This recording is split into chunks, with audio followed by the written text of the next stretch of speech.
All right, let's do it. Trying to get in my feminist mode.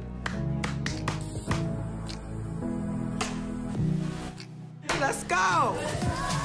What I do for a living is take risks. I have a brain, I have a uterus, and they both work. I'm not worried about who feels threatened by me. You cannot do some of these things and keep your hair all nice. Sometimes all you have to do is be brave. I'm kind of a badass. I can handle it.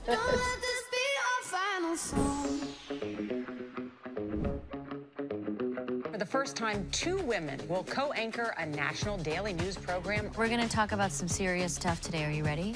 Feminism. If we free women, we free men. We free humanity. We can do the work.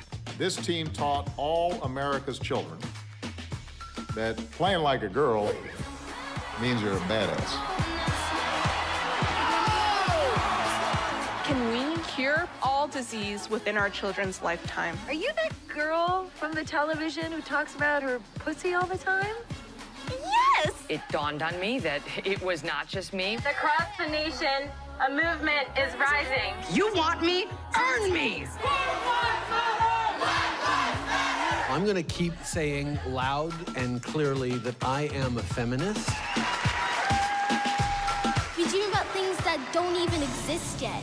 We believe in our dreams. Never stop believing that fighting for what's right is worth it.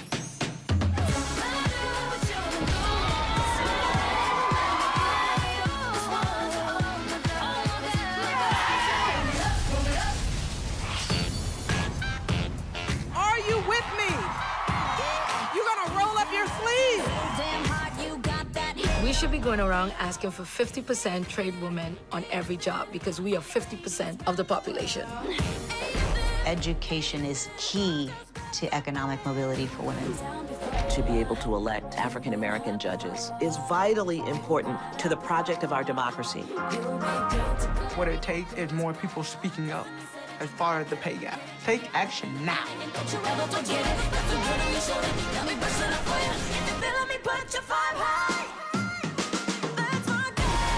The next chapter in American history is playing out before our eyes. We're staying together.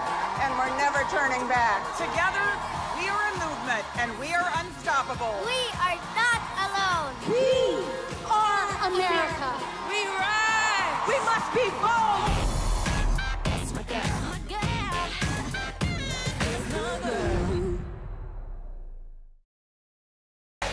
Hello, I love it. I love the energy.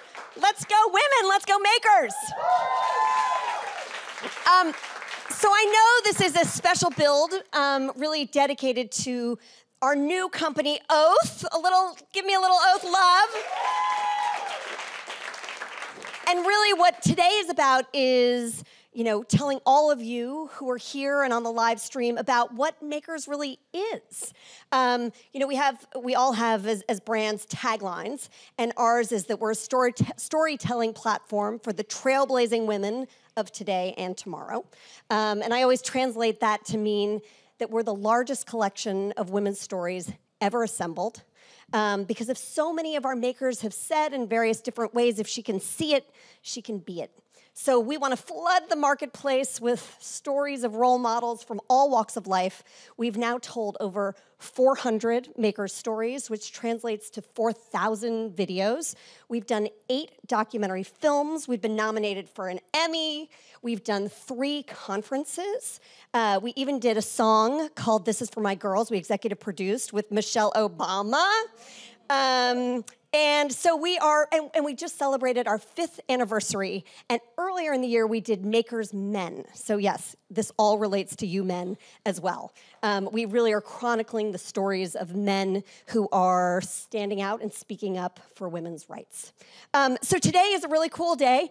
It's, our videos are what make the Makers magic. Our team is what makes the Makers magic. I know Janae is here, Elizabeth, Kelly, Alex is here. I mean, all of Team Makers is here. But really, our makers are at the heart of what we do. So we've got 3 women who you're going to hear from today. We're going to talk about makers first. We're going to do a little PR on our brand. And then we'll talk about diversity and inclusion. Obviously, we're going to touch upon the big topic of the week, Google's anti-diversity manifesto. And then we get questions from all of you. So the first story I'm going to tell you, I'm going to bring out a woman named Brenda Berkman. So Makers began over 10 years ago. I'm a filmmaker by trade, and I had told a lot of documentaries of all the American presidents, of the Kennedy brothers, and had decided, here I am, a filmmaker. I haven't done any stories of women. So one-stop shopping, when you think I'm going to do a documentary on women, Gloria Steinem. So I went to Gloria Steinem. I got HBO behind me, and I said, Gloria, we're going to do the story of your life on HBO. And she was like, no. I was like, really? And my joke is that no turned into the best yes I've ever received, because what she said to me was, you can't tell the story of the women's movement through the story of one person. There are so many stories that need to be told. And so that was the catalyst for Makers. And then Gloria and I went around begging and asking for money wherever we could. And amazingly, people were like, who cares about women's stories, whatever. And then we had an event, and Nancy Armstrong, who is Tim Armstrong's wife, and an executive producer at Makers, came, and she fell in love with the project. She took it back to Tim Armstrong, and literally that week, I was invited to their house. I sat down at their kitchen table, and I pitched the idea, saying, we need millions of dollars, and this is going to be the biggest project ever, and so used to saying no. And Tim, in Tim's bold Makers man way, said yes. And that was 5 years ago, and we've been going gangbusters ever since. So let's give it up for Tim Armstrong, our Makers man, for believing in this. So what he saw was we did a trailer, and Brenda Berkman was one of the very first women we interviewed before Makers was even Makers. So take a look at Brenda Berkman's story. It didn't matter if your entire male side of your family had been in the fire service since, 1492. It did not matter. If you were born a girl, you were not going to be allowed to even apply to become a New York City firefighter.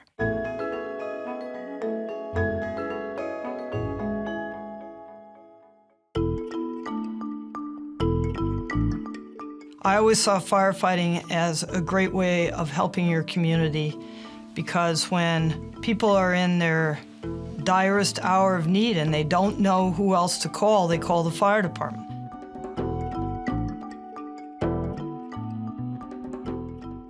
There's no way that any of us who went into that first group of women hired by the New York City Fire Department could have understood the level and intensity of the opposition to women coming on.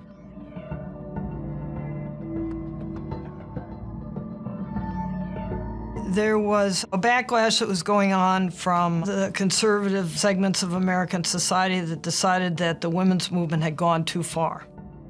And what was a more perfect example of that than women in firefighting? The men would turn my locker upside down. They put a huge bra, huge, I don't know where this bra came from, and it had my initials on the cups. They messed with my protective gear, they drained my air tanks, they messed with the equipment that I had to use. It really was intended to send a very clear message that you are not wanted here. This is never going to stop. And frankly, your life might be at risk if you pursue this.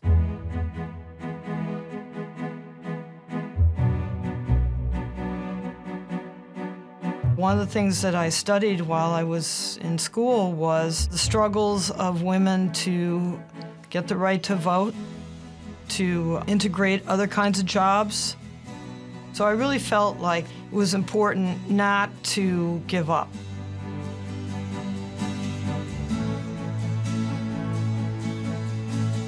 I think too often young people believe one person can never really make a change. I'm here to tell you that that's not true.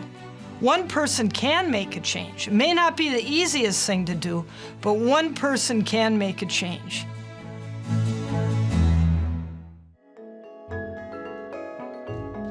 Ladies and gentlemen, Brenda Berkman!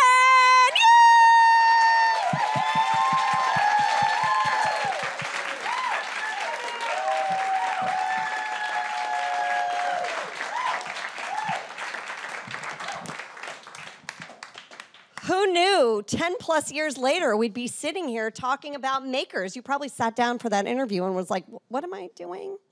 That was a long time ago. I know. So fast forward to today, Brenda. This first part, talking to all of you, is really about educating people about makers. What has it meant to you to be a maker, and what are your thoughts on the project? The thing I love about the project is that it takes people in all areas of employment and life, really, that have charged ahead and done something that was totally unexpected, that was a breakthrough, that required acts of courage, and tried to tell their stories to a wider audience, because, we very often hear the inspiring stories of celebrities or people who are in the media, but very often we do not hear the stories of people in other kinds of occupations like plumbing or firefighting or the first women in combat. We may not hear those stories, and that was the beauty of Gloria's vision and what you took forward, Tim took forward with Makers, that many different kinds of stories are being told. And when you talk about, just give everyone a little context, there are something like 10,000 women in the FDNY, right? What did you not say? Women. I didn't mean women. Sorry. I wish. What? There are 10,000 firefighters in the FDNY. There are about 11,000 firefighters in the FDNY. And how many are women? And of that number, today, 35 years after I came on as one of the first women firefighters, and 40 years after I brought my lawsuit to force them to open the doors to women, we have about 65 women. So, less than we have about half of 1%. So on that note, we have ways to go. We also we profiled this year when we talk about women in underrepresented industries. Women in construction, women in the trades is another area. And this past year, we profiled a woman named Judaline Cassidy, who we met at. There's a building downtown called the Women's Building, and this is being run by the Novo Foundation and a woman named Pamela Schiffman. It was a prison. And they're transforming it into a safe women's space where not-for-profits dedicated to women's issues, women entrepreneurs can all, almost like a WeWorks type space. And they did a meeting down there, and I went down with Gloria and this woman, Judaline, who's on their board, who was a plumber. And we met her. And we do an annual conference every year in February. And we were looking for someone to represent the women in the trade. And if you watch this incredible video, you'll see why we fell in love with Judaline Cassidy. Just being on a construction site is being bold. You have all of these men just staring at you. And you have to walk in like, I belong here, because they look at you like you don't belong. So I used to have this philosophy of fake it till you make it. And now I just own it.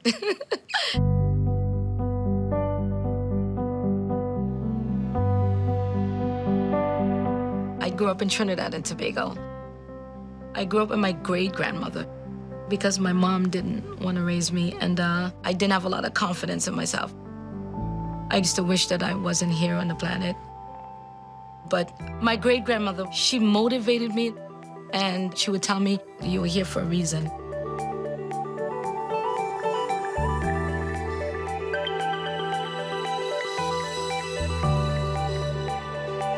I fell in love with plumbing. I really did. I get to create things with my hands, and I get to solve a puzzle. It's not just toilets, it's hospitals, schools. Einstein said if he ever have to come back in another life, he would be a plumber, because it's a noble craft.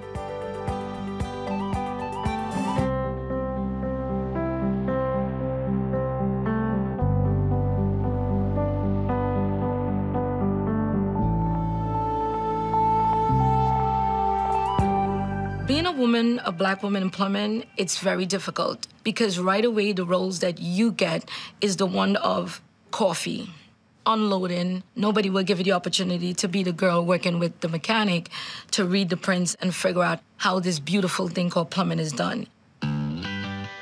So I waited for they must go to the bathroom at some point, right? So when the guys went to the bathroom, I started doing the tasks that they were performing so I could show them that I'm capable. And as a woman, you can be sexually harassed. But I tend to use humor to change situations. A lot of times I tell them, isn't it amazing? Like, you are 6'2" and I'm 4'11", and we get the same paycheck. Boom.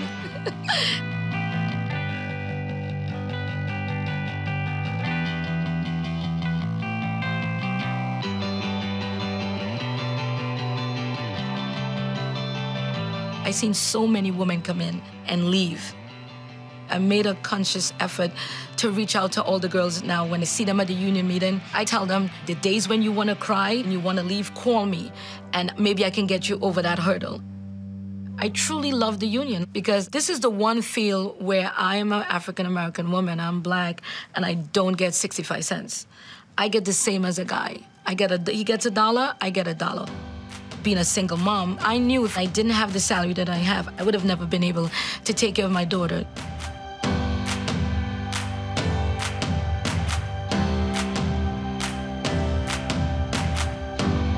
I think we need to let girls start touching tools earlier.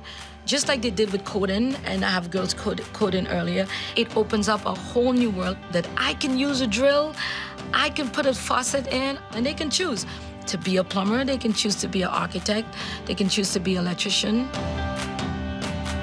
I'm most proud of the fact that I lived up to my great-grandmother's dream of who she said I was gonna be. She said I was gonna be a good person. She said she saw that in me, and I didn't see that in myself. She was right. I'm here for a reason.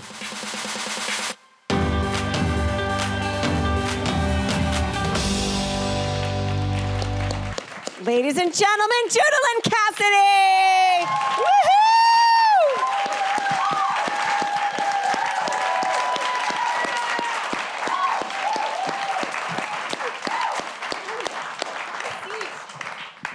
Judaline. Hi. So great to have you here.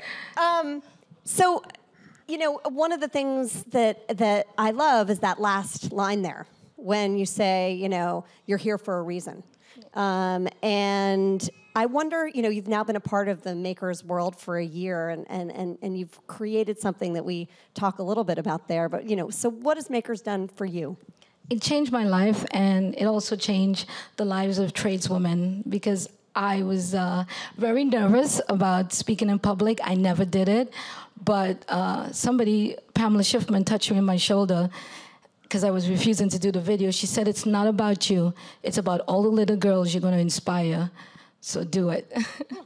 So it's changed my life. And tradeswomen get in a spotlight that we are here, we exist, and we rock shit. Right before Judaline said, she's like, can we say S-H-I-T on stage? I was like, yeah, go for it, go for it. I like in your first answer, you got shit in there. It's just a word I use a lot, so it's hard not to use it, so it's just something I say. It just comes off like a verb, an adverb. It's just in there. Okay, I'm excited to get into this full conversation. We have one last person to join us on the stage. And we realized at one point that we were shining a light on stories like Brenda and Judaline, but what about all the women in corporate America? How could we tell their stories? Because there are so many women out there, and we did a pilot with Google, and we did something called the Makers at Google. And we partnered with a woman named Megan Smith, who was there, who runs Google X at the time, and then she became the CTO of the US, reporting to Obama. And she said, female engineers their stories aren't being told. And so we partnered with Google, and we did the profiles on 3 women at Google that was just for internal use. They put it out on their intranet, and all of a sudden, people started noticing these women. They did a company-wide event, they interviewed the women, and all of a sudden, it raised the profiles. And we thought, gosh, there's something there. This Makers at has a bigger role. And so we created a full Makers at, it's the at sign, and we did a conference. And the first year, we had 8 Makers at companies who joined on board. Janae's smiling back there because she runs the Makers At program and now has built it to over 50 companies who are part of Makers At. So go, Janae.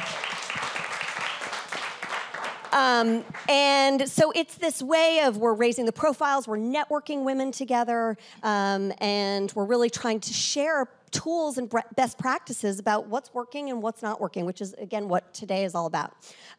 So we have the pleasure of having a woman here who runs diversity and inclusion for Time Warner. But before she comes out, probably halfway through, we've now done over 400 makers, and probably, maybe even, we had done about 100. And we said, you know, is there something that all these women have in common?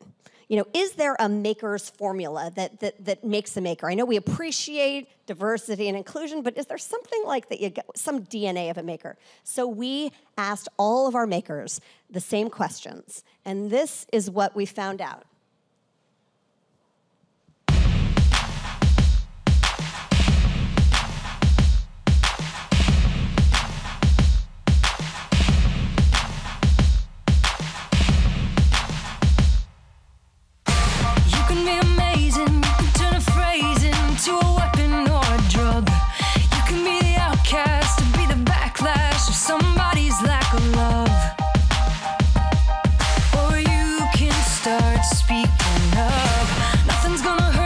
Don't call me before 9 o'clock.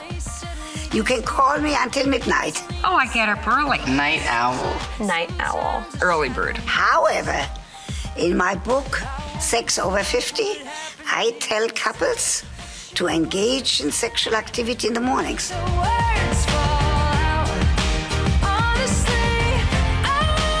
I mean, I've been too direct for 75 years, so so many things have gotten me into trouble. Diplomatic. I'm diplomatically direct. But I have learned to go to the mirror and talk to myself about being too direct, and then I can come back and approach it from a different point of view.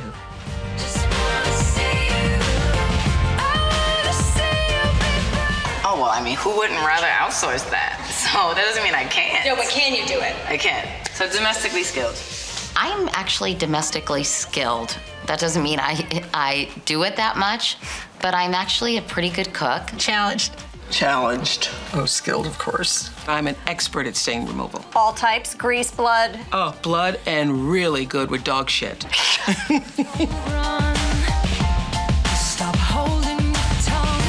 Maybe there's a way. 10 minutes late, 20 minutes late. Actually, on time. I am the absolutely most prompt person in New York. Not that it's rough field. 60 minutes late. Say what you want to say and let the words fall out. Honestly, I want to see you be brave. I just want to see you. I just want to see you. I just want to see you.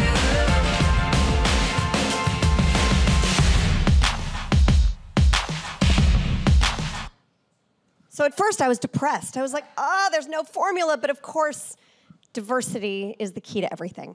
And so the queen of diversity is about to join us on the stage. Yrthya Dinzey-Flores, please join us.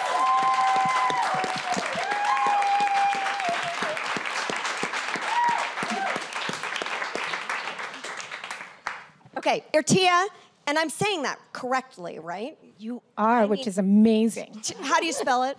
It's Yrthya. See, it was a challenge, but we did it. So you were an early Makers At partner. Time Warner came on board and said, this matters to us. We're a company that believes in advancing women at all levels. Tell me the impact that it's had on Time Warner being a part of the Makers At program. Yeah, absolutely. I mean, I think that for us, it was a very natural partnership because we are a company that tells stories, right? And if we're going to be effective at telling those stories, we need to tell stories about everyone. And telling stories about women is telling stories about half of the people who exist on this planet. And I think that the impact of that internally for us at the company has been that it has elevated women's sort of ability to also advocate for themselves and to tell their own stories and to say, you know, women matter in terms of how we drive this business. And there are tons of examples that we can talk about about how that sort of has come to fruition internally within the company. Right. I mean, obviously, this has been a big week. I can't have all three of you up here without getting into this crazy Google, anti-diversity manifesto that has been fascinating. I was really interested in, for those of you who don't know what it is, it's basically a young, no, I don't even know if young, I shouldn't say that, a male engineer at Google wrote a memo internally about how basically, there's this effort being made to get more women in higher levels in engineering at Google, but basically men and women are different, and should that effort even be made, right? And so I encourage you all to read about it, because it's been a really interesting dialogue that has gone viral.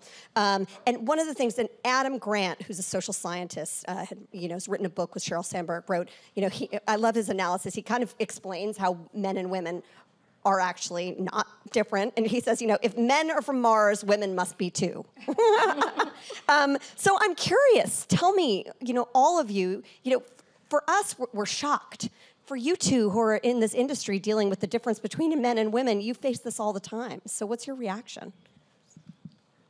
It's really depressing that there are still a lot of people out there. There's still a lot of people out there that believe that there are inherent differences between men and women that would prohibit women from succeeding at occupations that they've already been succeeding at. I mean, you have women on the New York City Fire Department working for 35 years now, doing the job every day successfully, and yet people still use the term fireman. They get surprised when they see us on a fire truck. Yes, we're there in small numbers, but we're not totally invisible, and we have a history. I would say that, the idea that everybody is going to be suitable for every job, we don't believe that, but so much of what we do as young kids prepares us only for certain roads, pathways in life. And we can change that. And to say that, no, we shouldn't make any efforts. How could you not want to make extra efforts to bring women on the New York City Fire Department when prior to 1977 there was a quota on women firefighters, and that quota was 0. You were not allowed to apply if you were a woman. So you can't change that overnight. It takes effort. It takes a lot of effort.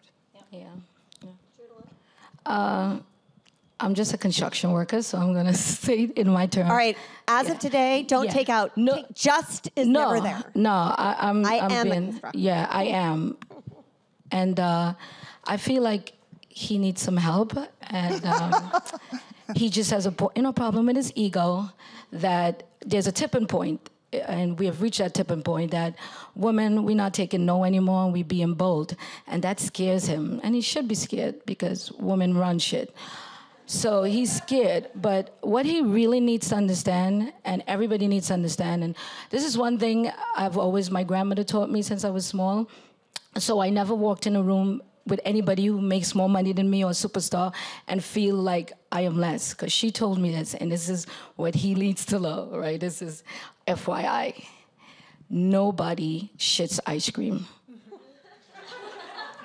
And that's it. Like, nobody. If you understand that we all equal, at the end of the day, nobody does that. If somebody does that, that's amazing.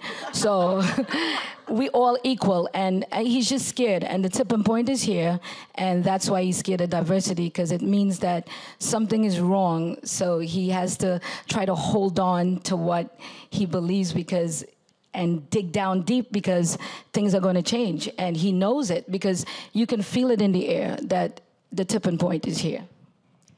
And Yrthya, I mean, specifically for you, I'm sure when you hear something like this happen, you get a pit in your stomach. You feel for the woman who's running diversity right now at Google. I mean, how would you have handled this? What's your reaction? I mean, I have so many things to say about that memo, so I will try not to lecture you all on them. But, I mean, it's a very difficult situation, because essentially, it's, for me, a couple of things. One is, to Brenda's point a little bit, it's this idea that inequality is somehow inherent, and for that reason, we don't need to do anything about it versus understanding some of the structures that generate inequality, right? Which are two different things, right? I'm not exactly like my sister, but we're both women and we should both be able to take the SAT, right? It's just a different kind of question. Then the second thing, which I think is also interesting about this whole argument, is that currently in corporate America, the challenge that we're facing is this idea of inclusion, right? And that not everybody is on the same page about what that means, which is, ironically, part of the challenge of inclusion, right? We want to include all voices, but at the same time, we're corporate entities, and there are ways in which we operate, and there are rules to the way in which we run our business. So the idea of free expression isn't entirely exactly the issue, right? The idea is really, how do you drive your business purpose for the success of your business? And time after time after time, I think that the statistics show, the research shows that employing more women actually leads to better outcomes for companies, better run companies, more ethically run companies, better functioning boards, and in most cases, up to 35% better performance in terms of profit. So it just is, it's over, right? The case has been made. And it's just a little distressing that we're sort of still going back to debate something that has nothing to do with the reality. And then the last point that I will make, obviously I have a lot of things to say about this. No, this is good. We need to hear that. Yeah. That's great. And then the last thing I would say is that, we look a lot at audience share, right? And we look a lot at what that means in terms of how it drives our business and what are the messages and the stories that touch those audiences. And I think, it is a sort of as of late phenomena that it's Generation Z and millennials really driving, sort of the knowledge of what is happening with us, right? Silicon Valley is sort of changing the way in which we do business, the way in which we fund business, right? What we think is the world of tomorrow. And that's very antithetical to how we've passed down knowledge in other generations. So there's just so much upset that it's very difficult sometimes to have the discussion if we can't agree on some sort of real points. And so I actually do agree that Google took the right stand because they should say he was fired. Yeah, that he was fired. We should say that. And I actually don't know that I would have done exactly the same thing at my company, but I applaud the decision because they put a line in the sand about what it means to be a Google employee, not a private citizen, a Google employee, which I thought was interesting. Right, they based it on their code of conduct, right? That this was a violation of the code of conduct. Yeah, I read through rapidly what the guy had to say, and one of the things that made me sad about the thoughts that he was expressing was the fact that he didn't seem to find any value in hanging out or working with or learning from or becoming friends with somebody who would be totally different than himself. And I didn't see anywhere in what he wrote about that there was some kind of advantage to diversity. He didn't seem to see any advantage in diversity. Well, that's a great layup for me for the next, so I think, here we are, Oath employees, wanting to create a collaborative, diverse culture that sees value in diversity. And I'd love to hear you're all doing these extraordinary things to change the workforce. And let's actually reverse it. Let's start with you, Yrthya, in terms of the way you look at diversity and how you're promoting it at Time Warner. Yeah, so we look at diversity as a business imperative. We went through a journey and decided that in the end, what we were really trying to do is effectively tell the world's stories and be more inclusive about those stories. So there are a number of ways in which we're trying to change the pipeline of the talent that gets to tell those stories. But internally at the company, we also understood that we needed to have the kind of workforce that would understand how to find that kind of talent, right? How can you relate to someone if you've sort of never been in their shoes? How could you find sort of the next Wonder Woman, for example, right? And that's actually a really good example of a story that's about women at, sort of succeeding at our company and persevering. So for a number of years, we've had a pretty steady and very diverse representation. We're just about to hit the mark of half of our talent being women. At the senior, that's great. Even better than that, at the SVP level, which is the future leadership of the company, we're nearing 40%, which is amazing. We're well past 30%, which is amazing. Most companies are still trying to get to 30%. And the representation of people of color overall at the company is at 37%, which is higher than the census representation. So we're doing really well. But I think that what that has created internally is this culture of this commitment, because it's very neatly tied to our business case. And, you know, a movie like Wonder Woman gets made because Diane Nelson runs DC Comics. It's a woman running it, and she put her foot down, dug in her heels, and said, this is only getting made if there's a woman director behind it. And we have the kind of culture that supports that. And I think that that's what's really important, right? And then what? Guess what? Biggest blockbuster superhero movie ever, basically. Ever. Largest success for Warner Brothers. So it's real. The impact is real. But it has to exist in a genuine way in your organization. And for us in corporate America, it needs to be tied very neatly to your business case. So is there like one specific piece of advice that you can give in terms of how you tie it to your business case? Yeah, I mean, I think it has to be genuine, right? I think we did the research, we looked at audience share, we looked at the growth. There was a time at the company that we would run these, what we used to call multicultural summits.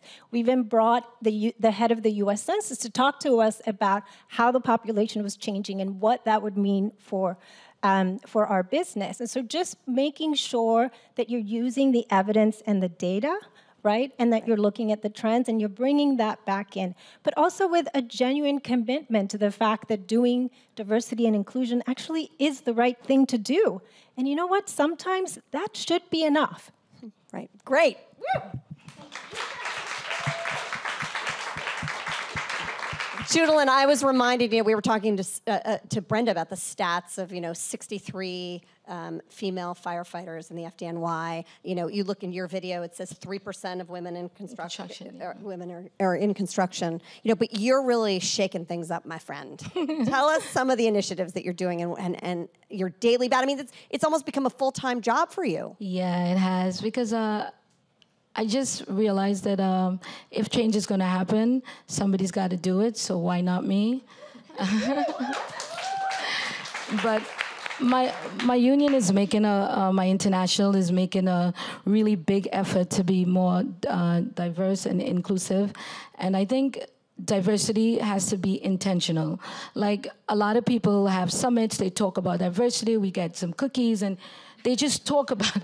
You just talk about it, but to actually put it into practice, let your yes be yes and your no be no, that's where I want to see the changes. And my union is trying. It's difficult, but they're really starting to change. We have a women's committee finally, so the sisters can get together and foster unity, and also to bring a good spotlight on the union, because being a union plumber is a really, really good job for women, and a lot of women don't know about it. So, sorry to interrupt, but one of the things you said when we first met is you said to me, Dyllan, do you know what kind of car I drive? What kind of car do you drive, Judaline? BMW. No wonder Einstein wanted to come back as a plumber. Oh man, okay, sorry, keep going. Yes, but it really is. It's life-changing, because I was a housekeeper, a babysitter, and a nanny. And the minute I became a plumber, my lifestyle changed. And it's just not me. It affects your children, your community. I love to do a lot of charitable stuff, so I'm able to give money to charities. That's one of my big things that I do. And having that union salary does that and gives me medical, that is really good. So people want to, press on unions. I mean, we need to be more inclusive, and we need to be intentional about what we do and bringing more people in. But it's actually one of the best things that happened to me, and I love being a plumber.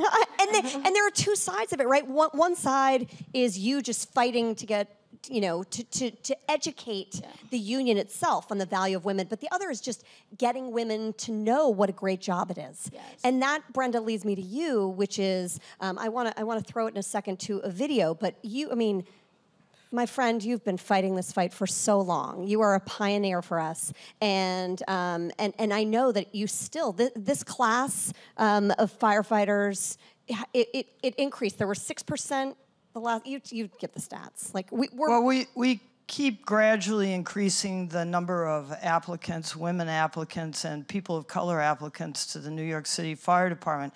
It's taken a huge amount of effort because people who have historically been excluded from the job don't really believe that it's a level playing field and that they have a fair opportunity.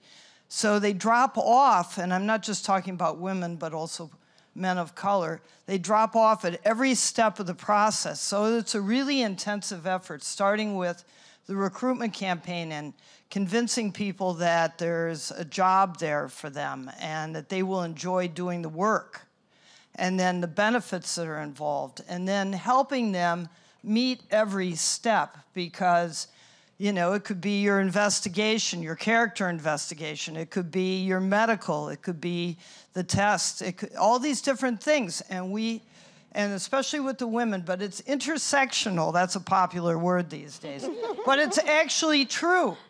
And the challenge that we face, I'm getting a little bit off here. But don't forget to cue to the video. Okay, okay. So one challenge that we face really is convincing some of the men that it's to their benefit to have different people on the job.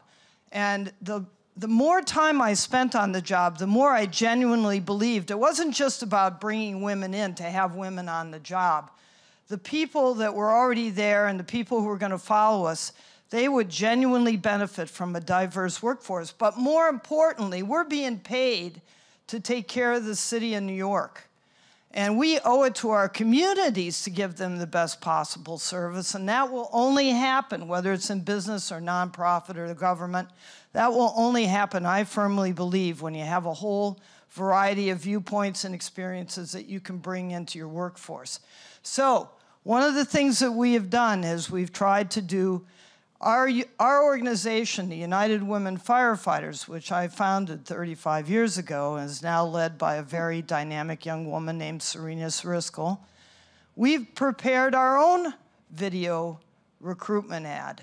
And is that what I'm cueing? Yes, you're doing. You did a very good job. I'm glad I cued the right thing.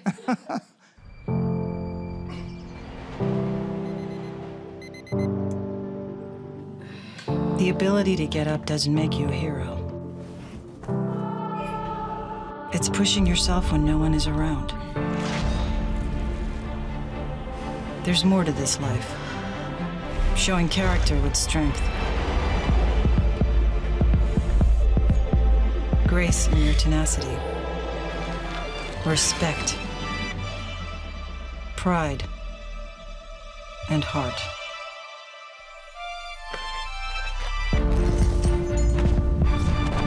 This is what drives you. This is what makes you a firefighter.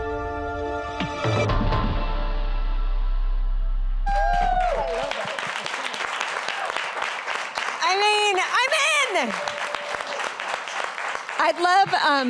I'd love to use the excuse that I'm only 5 foot tall, so I can't actually be a firefighter, but Judaline, man, you're like, yeah, old. Forget it. I'm too old? I'm sorry, there's a 29-year age limit right now. Pretty terrible. All right. Yeah. Okay.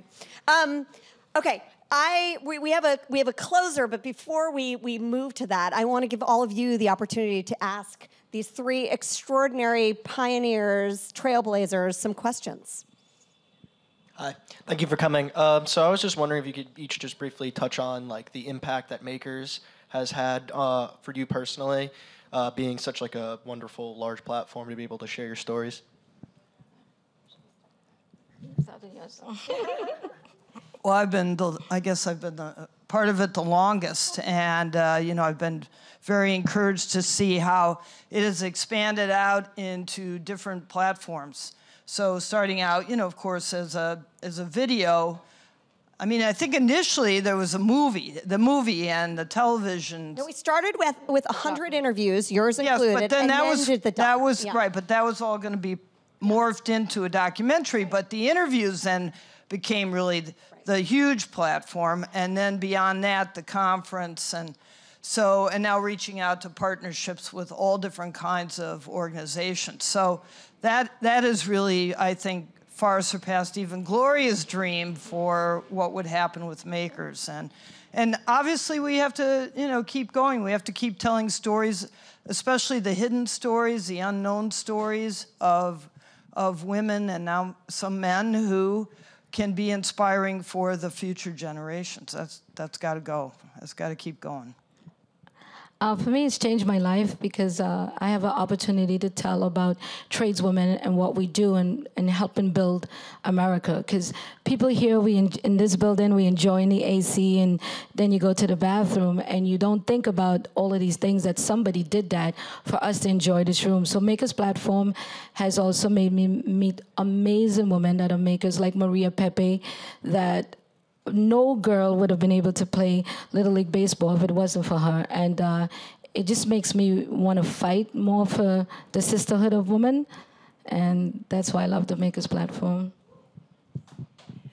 I guess that what I would say is that, we sort of go through life thinking that we have to do extraordinary things in order to be noticed. And one of the things that I love about Makers is that you can connect to real women and learn about their stories and realize that all you need to do to sort of do extraordinary things is just do them, right?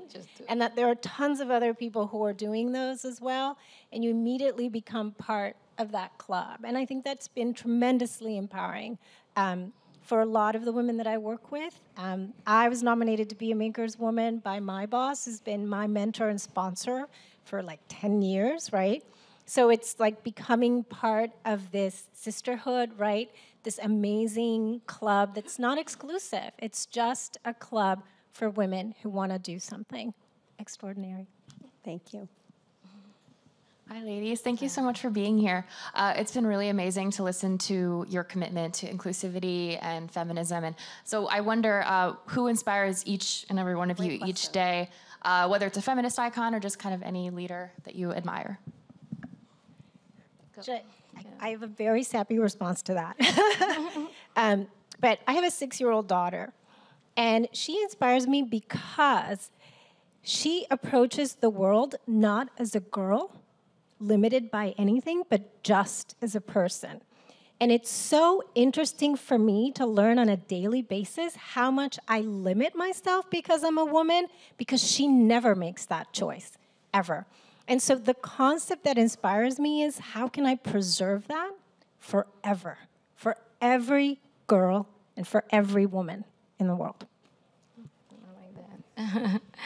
Yeah, I feel the same way because I just remember being a girl and being a young girl and wanting to be Wonder Woman and wanting to be different things. And you don't know that there's a limit. And I really feel like that's what we need to keep honest with young girls. And that's why I want to encourage them to be, to touch tools and be independent, because it's a form of, it gives you such power to never lose that. And women inspire me. I meet women every day with amazing stories, and they make me feel like I'm not alone in this planet.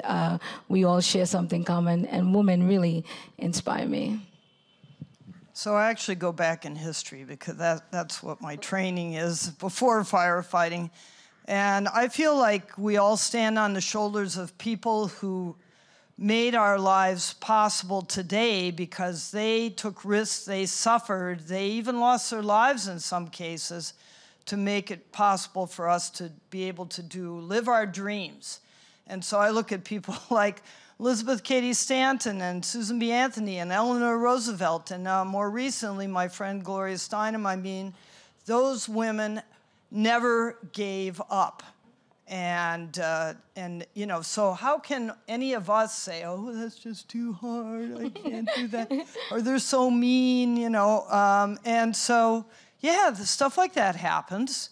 But if you want to really, truly accomplish anything, these people that we can study, that we know about, that we read about, that we can watch on Makers videos, you know, they can inspire us to overcome our barriers and go forward. So, yay, go forward. We have time for one more question. Hi, thank you so much for being here. I wanted to ask, for a lot of young children, young girls out there who want to take on leadership in the future, just like the three of you have done in your careers, what would your advice be to them? I would say, for me, it's grit.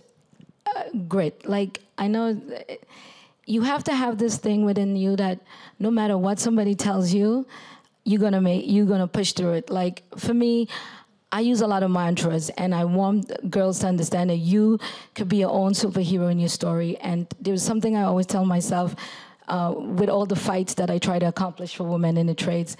Today's no is tomorrow's yes. So always have, if man or woman, in the back of your mind, somebody turn you down today, that's today. Maybe tomorrow is not exactly tomorrow, but it could be. But just always remember that today's no is tomorrow's yes, and have that grit that it's not easy. It's not like I hadn't had days where I wanted to quit the plumbing because the pressures were difficult. But there's something within you that you have to get called grit. That's good. I think my number one advice is always that fear is just a feeling. It's not actually a reason or a good justification for making a decision. So what I would say is, acknowledge that feeling, but then actually think about whether it's just fear or you're actually making a decision to move forward or not. And if you proceed in that way to lead, then I think you'll be prepared to take many bold steps. So, we're not in this alone. There's a lot of people around us here that can help and support us. And reach out to those people, ask them for help, ask them to be mentored, ask them for advice, try and learn from their example, and, use those support networks, because nobody should have to do this by themselves. All right, speaking of not doing it by yourselves, so backstage, we do this thing at the end of every Makers interview that's called the Makers Minute, where we ask each of our makers rapid fire questions and see how many they can answer in a minute. And I promise you, this is not fake. Gloria Steinem is still the winner. She got to 17. So what we're gonna do today, and these three women, maybe through our amazing senior producer, Elizabeth Bonell, who, by the way, give it up for Elizabeth, who produces all those videos. So Elizabeth, we like to do this spontaneously. You've never seen the questions. These three had a sheet of paper with the questions in their hands given to them by Elizabeth. I pulled it out of their hands. So they've only had a little, yeah, you didn't get to read them. Actually read them. So what we're gonna do as a team, rather than individually, is see these women are team players, I can tell, right? So we're gonna do it together as a team. And what we'll do is we'll start with you, Yrthya, then Judaline, then Brenda, then it goes back, right? So you just keep going around, but you gotta stand for this. Okay. What? Shake it out, okay. All right, and Elizabeth, are you gonna be our timer? Could we make this physical? And no cheating. A minute's a minute. It's not a minute, 5 seconds. Come on, Elizabeth. Okay. There's cookies And remember, for you. if you lose, you're like losing to Gloria Steinem. Yeah. So like Yeah, no, Yeah, well, she's awesome. So there's no pressure here. No. And questions are like, coffee or tea. Some are a little more challenging, but we'll get there. Okay, are you ready? Ready. You say go, Elizabeth. Frightening. And go.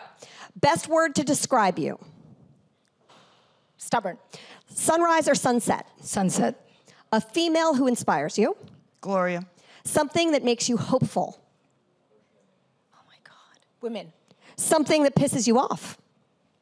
Donald Trump. Something you're afraid of. Getting old. If you could be any other woman on earth for one day, who would it be? My sister, because of her brain. Nice. Something you wish you did more often. Sleep. Something you wish you did less often. Complain. Something you've never tried but would like to. Skydiving. If you could change one thing for the next generation of women, what would it be? I would change the world. Yes. Perfect. Favorite things about your job? Helping people. What's your biggest vice? Chocolate. Headline you... And that's the end of the Maker's Minute. And this amazing, I know. And this amazing team got 13. So Gloria Steinem remains, but that's good. That's good. Okay. All right, so we are going to end. First of all, I know everyone wants to know, how can I be a part of Makers? Women, men, remember, Makers men can be a part of this too. In fact, at our conference this year, we're going to try to make sure our audience has at least 20% men because you all are part of the next wave of the women's movement. Yeah. Oath is, we report to Allie Klein, the amazing CMO Allie Klein, and our general manager is Lauren Golston. So harass those two if you want to get involved. We have Makers in a box, so you can take screenings of Makers videos, of the documentaries to your teams and have group discussions. So there are so many ways to get involved in Makers, and we hope you'll reach out and be a part of it. And now, as true Oath supporters, we're all going to give you each of our oaths. So I will start. And my oath is... Everyone always says, when we were creating Makers, there are ways to do things. People have done this videos this way. And I was like, you know what? Then people would say, don't reinvent the wheel. And I'd say, yes, we're going to reinvent the wheel. So that's the way we approach things at Makers. We're always trying to do things in new ways. Never give up. Nice. Oh, yeah, that happens to be Tim Armstrong's too. So good choice. Oh, yeah. Always be persistent. Always be persistent. Oh my gosh, mine is almost the same, but in Spanish, to be really inclusive, no te quites. I love that. No te quites. All right, thank you all. Bueno. Welcome to Makers. Please join the Makers movement. We want you all to get on board.